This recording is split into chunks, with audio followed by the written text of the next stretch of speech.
Praise the lord. ఈరోజు మీకోసం జీవం గల దేవుని మాట 55వ కీర్తన 22వ వచనము. నీ భారము యెహోవా మీద మోపుము, ఆయన నిన్ను ఆదుకొనును. ఈ మాటను గురించి మనం ఆలోచన చేద్దాం.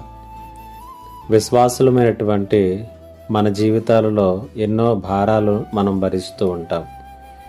అనేక మార్లు ఒకరి భారములను ఒకరము భరిస్తూ ఉంటాం.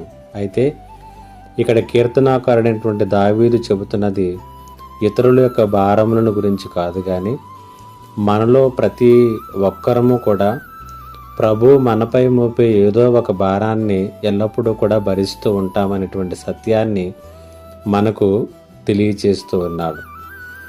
ఒక తర్జుమా ప్రకారముగా ప్రభు మీపై మోపిన భారాన్ని తిరిగి ఆయనపై మోపండి అనేటువంటి ఉద్దేశాన్ని కూడా ఈ మాట మనకు తెలియచేస్తుంది. భారాలు అనేటువంటివి మన జీవితాల్లోనికి యాదృచ్ఛికంగా వచ్చేటటువంటివి కాదు. ఒక ఉద్దేశంతో వాటిని దేవుడు అనుమతించేటటువంటివిగానే ఉన్నాయి. ఆయనకు వ్యతిరేకంగా మనం చేసేటటువంటి పాపానికి ప్రతిఫలములుగా వచ్చినటువంటివి కొన్ని భారాలైతే, తక్కినవన్నీ కూడా దేవుడు మనపై మోపినవే. ఈ భారాలనేటువంటివి మనము కొంచెం లోతుగా ఆలోచన చేస్తే మన ఎదుగుదల కూడా సహాయపడతాయి, మన యొక్క విశ్వాసాన్ని బలపరుస్తాయి. మన మీదకి దేవుడు అనుమతించినటువంటి భారములు దేవుణ్ణి ఎలా విశ్వసించాలో, ఏనాటికి ఆనాడు ఎలాగో ఆయన మీద ఆనుకుని జీవించాలో కూడా మనకు బోధిస్తాయి.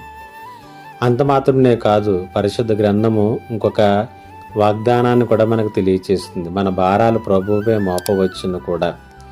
పేతురు మొదటి పత్రిక 5:7 చూస్తాము. ఆయన మిమ్మల్ని గురించి చింతించుచున్నాడు కాబట్టి మీ చింత యావత్తును ఆయన మీద వేయండి అనేటువంటి మాటను తెలియచేస్తున్నాడు. ఈ మాటలు వింటున్నటువంటి మీ జీవితంలో ఏ భారాలనైతే భరిస్తూ ఉన్నారో, ఏ భారములైతే మిమ్మల్ని కృంగదీస్తున్నాయనుకుంటున్నారో, వాక్యం సెలవిస్తుంది, ఆయన మీద మోపు, ఆయనే నిన్ను ఆదుకుంటాడు. అంత మాత్రమే కాదు, ఆ భారాలనేటువంటివి నీకు మేలును మంచిని చేస్తాయి. దేవుడి మాటల చేత మిమ్మల్ని బలపరచునుగాక. ఆమేన్. ప్రార్థన. మా గొప్ప దేవుడమైన తండ్రి, నీకు వందనాలు.